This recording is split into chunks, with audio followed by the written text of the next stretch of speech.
वफाकी हुकूमत ने माली साल 2025-26 के बजट में साइंस टेक्नोलॉजी के शोबे में नुमाया सरमायाकारी करते हुए 31 जारी मनसूबों के लिए 4.8 अरब रुपए मुख्तस किए हैं। ये फैसला न सिर्फ वक्त की जरूरत है बल्कि एक रोशन, खुद मुख्तार और पायदार मुस्तकबिल की जानब बढ़ने के लिए एक अहम कदम भी समझा जा रहा है। जहां दुनिया मसनूई ज़हानत, क्वांटम कंप्यूटिंग, स्पेस टेक्नोलॉजी और बायोटेक्नोलॉजी में नई बुलंदियों को छू रही है, वहाँ पाकिस्तान जैसे तरक्की पजीर मुल्क के लिए साइंसी मैदान में संजीदा पेशरफ्त लाजमी बन चुकी है। हम आपको मुकम्मल तफसीलात बताएंगे। आप वीडियो को लाइक करें और चैनल को सब्सक्राइब कर दें। नाजरीन, पाकिस्तान में साइंस और टेक्नोलॉजी का शोबा बदकिस्मती से हमेशा नजरअंदाज होता रहा है। तरक्की याफ्ता ममालिक की कामयाबी का राज साइंसी तहकीक और जदीद टेक्नोलॉजी में महारत है, लेकिन पाकिस्तान में तालीम, सेहत और साइंस के बजट हमेशा दिफाई जरूरियात या कर्जों की अदायगी के पीछे दब जाते हैं। माजी में हमने साइंसी मंसूबों के लिए या तो बराए नाम रकम रखी या फिर मंजूर शुदा रकम बर वक्त खर्च न होने दी। इसका नतीजा ये निकला कि पाकिस्तान ना तो जदीद इजादात में अपना हिस्सा डाल सका और ना ही टेक्नोलॉजी में खुद कफील हो सका। वफाकी हुकूमत ने रवां साल बजट में साइंस टेक्नोलॉजी के 31 जारी मंसूबों को मुकम्मल करने या इनमें पेशरफ्त लाने के लिए 4.8 अरब रुपए मुख्तस किए हैं। इन मंसूबों में साइंसी तहकीक, लेबोरेटरीज की upgradation, technology parks, industry, academy रवाबत, इंफॉर्मेशन टेक्नोलॉजी, बायोटेक और तवानाई के शोबे से मुतल्लिक कई प्रोग्राम शामिल हैं। ये रकम गो के किसी बैनुल-अक़वामी मयार के लिहाज से बहुत ज्यादा नहीं, लेकिन पाकिस्तान की मौजूदा माली हालात को मद्देनजर रखते हुए ये एक अहम आगाज जरूर है।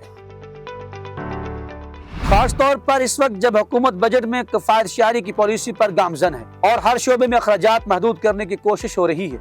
इन 31 मंसूबों की तफसीलात मुकम्मल तौर पर आम नहीं की गई, ताहम वजारत साइंस एंड टेक्नोलॉजी के ज़राए के मुताबिक इनमें दर्ज झैल मंसूबे शामिल हो सकते हैं। National science and technology park (NSTP) की तौसी इस मंसूबे का मकसद जदीद स्टार्टअप्स की सहूलत फराहम करना है, जहाँ नौजवान साइंसदान और इंजीनियर्स अपने आइडियाज को मार्केट में लाने के काबिल हो सकेंगे। बायोटेक्नोलॉजी रिसर्च सेंटर्स ज़रूरी पैदावार, अद्वियात और फूड प्रोसेसिंग के शोबे में तहकीक को फरोग देने के लिए जदीद तजर्बागाहें कायम की जा रही हैं। हाई टेक ट्रेनिंग इंस्टीट्यूशन नौजवानों को जदीद टेक्नोलॉजी जैसे आर्टिफिशियल इंटेलिजेंस, रोबोटिक्स और डाटा साइंस की तरबियत देना ताकि वो आलमी मार्केट में मुकाबला कर सके। स्पेस टेक्नोलॉजी से मुतल्लिक प्रोजेक्ट्स स्पार्को के तहत जारी मंसूबों में सैटेलाइट डेटा, मौसमियाती तामीरात की पेशगोई और जियो स्पेशल मैपिंग जैसे मंसूबे भी शामिल हो सकते हैं। रिसर्च एंड डेवलपमेंट फंड्स का क़याम, यूनिवर्सिटीज में होने वाली तहकीक को माली मावनत देने के लिए एक नया फंड कायम किया गया है। साइंस टेक्नोलॉजी की तरक्की में एक बड़ी रुकावट ये रही है कि हमारी जामियात में की जाने वाली तहकीक सनतों से जुड़ी नहीं होती।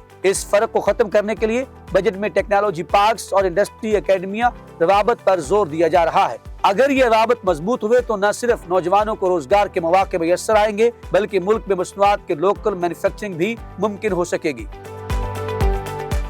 पाकिस्तान की 60% से ज्यादा आबादी 30 साल से कम उम्र की है। अगर इस नौजवान आबादी को जदीद अलूम और टेक्नोलॉजी से तरबियत दी जाए तो न सिर्फ मुल्क की बरामदात बढ़ाई जा सकती है बल्कि गैर मुल्क की ज़रिए मुबादला कमाने का जरिया भी बन सकती है। हुकूमत का ये इक़दाम कि वो हाई टेक ट्रेनिंग सेंटर्स पर बजट मुख्तस कर रही है, नौजवानों की सलाहियतों को अमली शक्ल देने में मददगार साबित हो सकता है। साइंस और टेक्नोलॉजी में सरमायाकारी सिर्फ एक तालीमी या तहकीकी अमल नहीं बल्कि ये बरह-रास्त माशी बेहतरी से जुड़ा हुआ है। दुनिया के तरक्की याफ्ता ममालिक जैसे चीन, अमेरिका, जर्मनी और कोरिया ने अपनी मईशत को मुस्तहकम करने के लिए तहकीक और जिद्दत को अपना हथियार बनाया। पाकिस्तान अगर इस रास्ते पर संजीदगी से गामजन हुआ तो अगले 5 से 10 साल में मकामी पैदावार में इजाफा, दरामदात में कमी और आलमी मार्केट में पाकिस्तानी मसनूआत की मांग बढ़ सकती है। ये बात तस्लीम करना भी जरूरी है कि महज बजट मुख्तस कर देना काफी नहीं। माजी में भी कई मनसूबे फंड्स की कमी, बदउनवानी, गैर तरबियत याफ्ता अमले और हुकूमती अदम तवज्जुही का शिकार हो चुके हैं। 4.8 अरब रुपए अगर सही मनसूबा बंदी, निगरानी और शफाफियत के साथ खर्च किए गए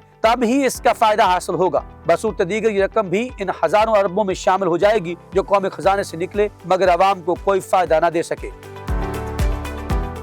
आलमी सतह पर साइंस और टेक्नोलॉजी में पाकिस्तान का मकाम बहुत पीछे है। 2023 की ग्लोबल इनोवेशन इंडेक्स रिपोर्ट के मुताबिक पाकिस्तान का रैंक 117वां था, जो जनूबी एशिया में भी कम तरीन है। अगरचे हमारे नौजवान बड़ा सलाहियत हैं और कई पाकिस्तानी साइंसदान बैरून मुल्क बड़े इदारों में खिदमात अंजाम दे रहे हैं, लेकिन मकामी सतह पर सहूलियात का फुकदान इनकी सलाहियतों को महदूद कर देता है। बजट में साइंस टेक्नोलॉजी के लिए 4.8 अरब रुपए की सरमायाकारी एक खुश आइंद और बर वक्त फैसला है। अगरचे ये रकम बड़े अहदाफ के लिए कम महसूस होती है, मगर इसका दुरुस्त इस्तेमाल पाकिस्तान को साइंसी मैदान में खुद कफालत की तरफ ले जा सकता है। हुकूमत, तालीमी इदारे, सनअतकार और आवाम सबको मिलकर ये तय करना होगा कि हम सिर्फ सारिफ नहीं बल्कि तख्लीक़कार बनना चाहते हैं। अगर ये जज्बा मजबूत हुआ तो वो दिन दूर नहीं जब पाकिस्तान भी जदीद दुनिया के कदम से कदम मिलाकर चलने के काबिल होगा। वीडियो अच्छी लगे तो लाइक कर दें, चैनल को सब्सक्राइब कर दें और कमेंट सेक्शन में जाके अपने ख्यालात का इजहार करना मत भूलिएगा।